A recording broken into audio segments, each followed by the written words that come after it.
ಅಕ್ಷರ ದಾಸೋಹವನ್ನ ಖಾಸಗೀಕರಣಗೊಳಿಸಬಾರದು, ಅವರನ್ನ ಒಂದೇ ಕಡೆ ಕೇಂದ್ರೀಕೃತಗೊಳಿಸಿ ದುಡಿಸಬಾರದು. ಸಿಬ್ಬಂದಿಗಳಿಗೆ ಕಳೆದ ಏಪ್ರಿಲ್ನಿಂದ ಕೋವಿಡ್ ಅವಧಿಯ ₹10,000 ಪರಿಹಾರ ಹಾಗೂ ವೇತನ ನೀಡುವಂತೆ ಸಿಐಟಿಯುನ ಜಿಲ್ಲಾಧ್ಯಕ್ಷ ಬಾಲಕೃಷ್ಣ ಶೆಟ್ಟಿ ಆಗ್ರಹಿಸಿದರು. ಕರ್ನಾಟಕ ರಾಜ್ಯ ಅಕ್ಷರ ದಾಸೋಹ ನೌಕರರ ಸಂಘ ತಾಲೂಕು ಸಮಿತಿಯಿಂದ ವಿವಿಧ ಬೇಡಿಕೆಗಳನ್ನು ಈಡೇರಿಸುವಂತೆ ಇಂದು ಮಿನಿ ವಿಧಾನಸೌಧದ ಮುಂಭಾಗದಲ್ಲಿ ನಡೆದ ಪ್ರತಿಭಟನೆಯನ್ನು ಉದ್ದೇಶಿಸಿ ಅವರು ಮಾತನಾಡಿದರು. 10 ತಾರೀಕು ಮುಟ ಮಾತಾ ತಾಲೂಕು ಕಚೇರಿ ಎದುರು ಡಿಸಿ ಆಫೀಸ್ ಎದುರು ಮಾತಾಡಿಗಳ ಪ್ರತಿಭಟನೆ ಮಾಡುವಂಥ ಮೂಲಕ ರಾಜ್ಯ ಸರ್ಕಾರ ಒಂದು ಮನವಿ ಕೋರಿ ತೀರ್ಮಾನ ದಾಯನಿಕೆಯಿಂದ ಕರಿನ ಕೋವಿಡ್ ಚುನಾವಣೆ ಬುಕ್ಕೈನಿ ಬಿಸಿಯೂಟ ಕಾರ್ಮಿಕರು ನಮ್ಮ ರಾಜ್ಯದ 1,40,000 ಜನ ಬಿಸಿಯೂಟ ಕಾರ್ಮಿಕರು ತೀರ ಸಂಸ್ಥೆ ಒಂಜಿ ಪೈಸೆ ಸಮೇತ ಈ ನಿಮಿತ್ತ ಉಬೇರಿತ ಪರಿಹಾರ ನೀಡಿ ಸರ್ಕಾರ ಕೊರಬೇಕು. ಯಾಕೆ ಕೇಂದ್ರ ಸರ್ಕಾರ ಇಲ್ಲಿ ಪಣೊಂದು ಎಂಕಲ 2 ಲಕ್ಷ ಕೋಟಿ ರೂಪಾಯಿ ಬಿಡುಗಡೆ ಮಾಡ್ತದೆ ಕೋವಿಡ್ ಪರಿಹಾರಕ್ಕೂ. ಆಣ ಒಂಜಿ ನಯ ಪೈಸೆ ಕೂಡ ಈ 1,40,000 ಜನ 4-5 ತಿಂಗಳು నుంచి ಒದ್ದಾಡೊಂದು ಲಕ್ಕಲಿಗೆ ಇಜ್ಜಿ ಅಡ್ದಕ್ಕೆ ಏಪ್ರಿಲ್ ಜೂನ್ ಸಾಲೆ ಶುರು ಆಡಿತ್ತು.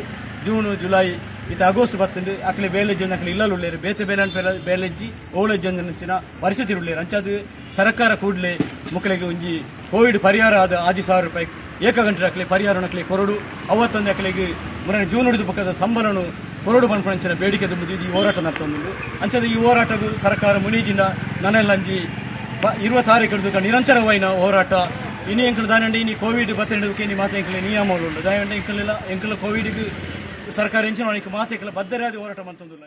ಜಿಲ್ಲಾ ಕಾರ್ಯದರ್ಶಿ ರಾಮಣ್ಣ ವಿಟ್ಲ ಮಾತನಾಡಿ, ರಾಜ್ಯದಲ್ಲಿ 1,40,000 ಅಕ್ಷರ ದಾಸೋಹ ಸಿಬ್ಬಂದಿ ಇದ್ದು ಕಳೆದ ಕೋವಿಡ್-19 ಲಾಕ್ಡೌನ್ ಪ್ರಾರಂಭವಾದ ಬಳಿಕ ಅವರಿಗೆ ಯಾವುದೇ ಪರಿಹಾರ ದೊರೆತಿಲ್ಲ. ಈ ಹಿನ್ನೆಲೆಯಲ್ಲಿ ಅವರಿಗೆ ಏಪ್ರಿಲ್ ನಂತರ ವೇತನ ಹಾಗೂ ತಿಂಗಳಿಗೆ 6,000ದಂತೆ ಕೋವಿಡ್ ಪರಿಹಾರವನ್ನು ನೀಡಬೇಕು ಅಂತ ಆಗ್ರಹಿಸಿದರು. ಕರ್ನಾಟಕ ರಾಜ್ಯದಾದ್ಯಂತ ಅಕ್ಷರ ದಾಸೋಹ ಕಾರ್ಮಿಕರು, ಅಂಗನವಾಡಿ ಕಾರ್ಮಿಕರು, ಆಶಾ ಕಾರ್ಮಿಕರು ಹಾಗೂ ಇನ್ನಿತರ ಯೋಜನೆಯಲ್ಲಿ ಕೆಲಸ ಮಾಡುವಂಥ ಕಾರ್ಮಿಕರು ಈ ರೀತಿಯ ಪ್ರತಿಭಟನೆಯನ್ನು ಮಾಡಿ ಕರ್ನಾಟಕ ಸರ್ಕಾರಕ್ಕೆ ಇವತ್ತು ಒಂದು ಮನವಿಯನ್ನು ಅರ್ಪಿಸಲಾಗಿದೆ. ಎಲ್ಲ ಕಡೆಯಲ್ಲಿ ಈ ರೀತಿಯ ಮನವಿಯನ್ನು ನಾವು ಕೊಡ್ತಾ ಇದ್ದೇವೆ. ಮುಖ್ಯವಾಗಿ ಈ ಯೋಜನೆಯಲ್ಲಿ ದುಡಿಯುವಂಥ ಕಾರ್ಮಿಕರ ಸವಲತ್ತಿನ ಬಗ್ಗೆ ಸಿಐಟಿಯು ಇಡೀ ನಿರಂತರವಾಗಿ ಹೋರಾಟವನ್ನು ಮಾಡುತ್ತಾ ಬಂದಿದೆ. ಅಖಿಲ 45-46 ಕಾರ್ಮಿಕ ಸಮ್ಮೇಳನದ ತೀರ್ಮಾನದಂತೆ ಈ ಒಂದು ಯೋಜನೆಯಲ್ಲಿ ದುಡಿಯುವಂಥ ಕಾರ್ಮಿಕರನ್ನು ಕಾಯಂಗೊಳಿಸಬೇಕು ಹಾಗೂ ಅವರಿಗೆ ತಿಂಗಳಿಗೆ ₹21,000 ಮಾಸಿಕ ವೇತನವನ್ನು ಕೊಡಬೇಕು. ಅವರು ನಿವೃತ್ತಿ ಆಗುವಾಗ ಅವರಿಗೆ ₹10,000 ಮಾಸಿಕ ಪಿಂಚಣಿಯನ್ನು ಕೊಡಬೇಕು. ಈ ರೀತಿಯ ಒಂದು ಬೇಡಿಕೆಗಳನ್ನಿಟ್ಟು ನಿರಂತರವಾಗಿ ನಮ್ಮ ಸಿಐಟಿ ಹೋರಾಟವನ್ನು ಮಾಡ್ತಾ ಬಂದಿದೆ.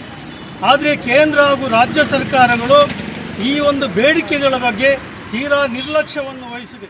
ಈ ಸಂದರ್ಭದಲ್ಲಿ ಅಕ್ಷರ ದಾಸೋಹ ಸಂಘದ ಅಧ್ಯಕ್ಷೆ ಶ್ರೀಮತಿ, ಪ್ರಧಾನ ಕಾರ್ಯದರ್ಶಿ ಹೇಮಲತಾ, ಸದಸ್ಯರಾದ ರತಿ ಕೇರೈ, ಶಕುಂತಲಾ ಮೊದಲಾದವರು ಉಪಸ್ಥಿತರಿದ್ದರು.